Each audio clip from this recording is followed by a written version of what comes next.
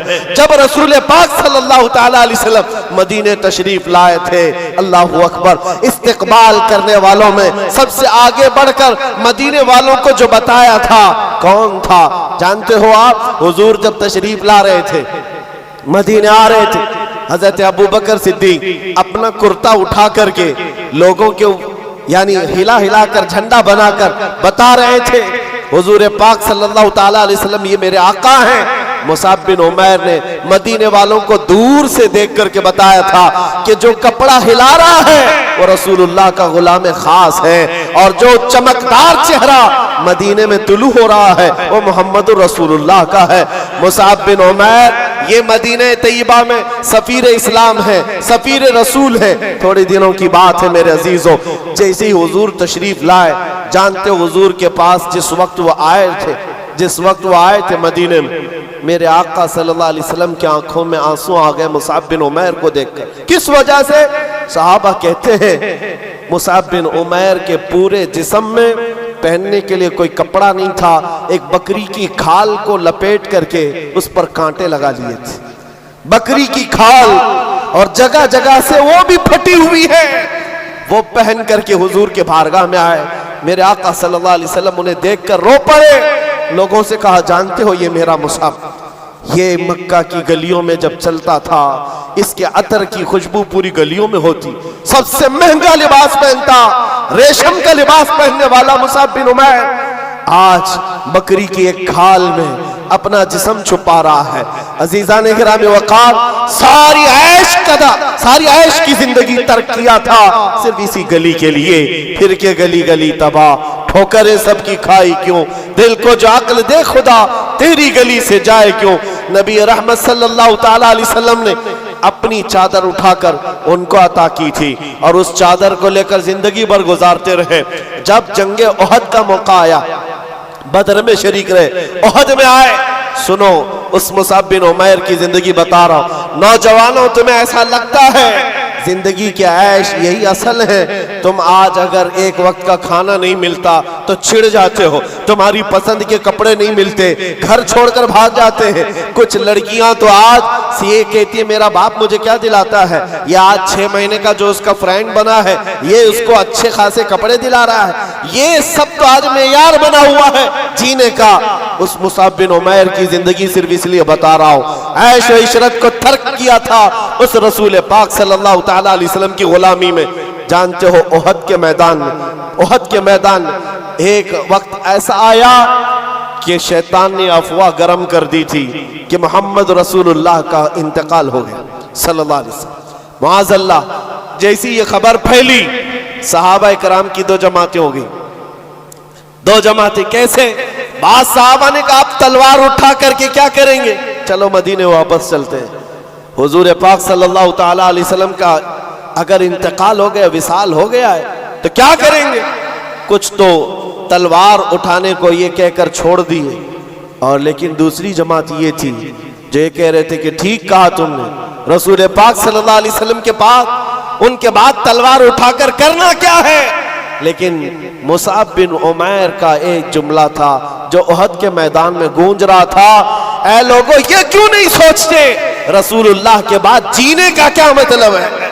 اگر رسول اللہ نہیں ہے تو پھر جی کر کے مطلب کیا؟ اٹھاؤ تلوار۔ تو یہ چند لوگوں کی جو جماعت کی سپہ سالاری کر رہے تھے اس وقت میدان میں مصعب بن عمیر جھنڈا ہاتھ میں پکڑا تھا۔ قمیہ نام کا ایک دشمن ان کے مونڈے سے تلوار مونڈے کو کاٹ دیا، کندھے سے ہاتھ کاٹ دیا۔ جھنڈا رسول اللہ کا جس کے ہاتھ میں ہے وہ ہاتھ کا کٹ جانا گویا کہ جھنڈا نیچے آ جائے۔ مصعب بن عمیر کا ایک ہاتھ کٹا، جھنڈا بائیں ہاتھ میں اٹھا کر کھڑے ہوئے۔ رسول اللہ کا جھنڈا گرنے نہیں دے رہے تھے، اور جب بائیں ہاتھ میں ان کا جھنڈا آیا تو وہی ظالم نے بائیں ہاتھ کو کہنی سمیت کاٹ دیا۔ جھنڈا یا تو اس ہاتھ میں ہو سکتا ہے یا اس ہاتھ میں۔ تاریخ اسلام کی سچے اور آگ کی وہاں سرگردانی کرو تو پتا چلے مصعب بن عمیر نے کٹے ہوئے بازوؤں سے اس پرچم کو پکڑا تھا، سینے میں دبا کر، اپنی ٹھوڑی کے نیچے دبا کر حضور کے پرچم کو نیچے نہیں آنے دینا چاہتے۔ جس کے ادھر کا بازو کٹ گیا ہو، ادھر کا ہاتھ کٹ گیا ہو، کٹے ہوئے ہاتھوں سے۔ اور اسی احد کے میدان میں ظالموں نے جب دیکھا کہ یہ جھنڈا نیچے آنے نہیں دیتا، سینے پر بہت تیز بھالا مارا، نیزہ مارا۔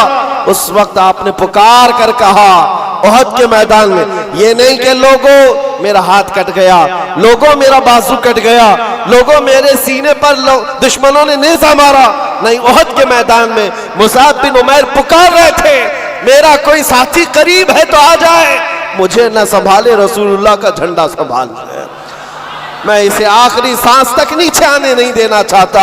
حضور پاک صلی اللہ تعالیٰ علیہ وسلم کے پرچم کو نیچے آنے نہیں دینا چاہتے۔ ان کے بھائی تھے، انہوں نے اٹھا لیا۔ حضرت مصعب بن عمیر احد کے میدان میں شہید ہو گئے۔ جانتے ہو رسول پاک صلی اللہ علیہ وسلم ساری لاشوں کو جب جمع کر رہے تھے، مصعب بن عمیر کے پاس آئے اور پھر کہا، اے مصعب بن عمیر، وہ سفیر اسلام ہے، رسول اللہ کا ترجمان ہے، من المؤمنین رجال صدقوا ما عاہدوا اللہ علیہ، مومنین میں سے کچھ لوگ وہ ہیں جنہوں نے اللہ سے کیا ہوا وعدہ پورا کر دیا ہے۔ اور اس کے بعد ان کے دفن کا طریقہ بھی ہے۔ اللہ اکبر۔ رسول پاک صلی اللہ علیہ وسلم نے فرمایا ان کو دفن کرو، ان کو دفن کرو۔ جب ان کو دفن کرنے کی بات آئی تو آپ کا جسم چھپانے کے لیے صحابہ کوشش کرتے رہے۔ جب ان کا سر چھپایا جاتا تو نیچے سے کھل جاتا، اور جب نیچے کا حصہ چھپاتے تو سر کا حصہ کھل جاتا۔ کپڑا اتنا نہیں تھا آپ کے پاس، کپڑا اتنا نہیں تھا۔ نبی پاک صلی اللہ تعالیٰ علیہ وسلم کے پاس صحابہ نے کہا اتنا ہی کپڑا مصعب کے پاس رہ گیا۔ حضور پاک صلی اللہ علیہ وسلم نے فرمایا مصعب کے پاس ایک چھوٹا ٹکڑا ہے، وہ دنیا سے ایک چھوٹا ٹکڑا لیے جا رہا ہے اور ساتھ میں رسول اللہ کو لیے جا رہا ہے، محمد الرسول اللہ کو ساتھ لیے جا رہا ہے۔ اذخر گھاس ان کے قدموں پر رکھ کر دفن کیا گیا۔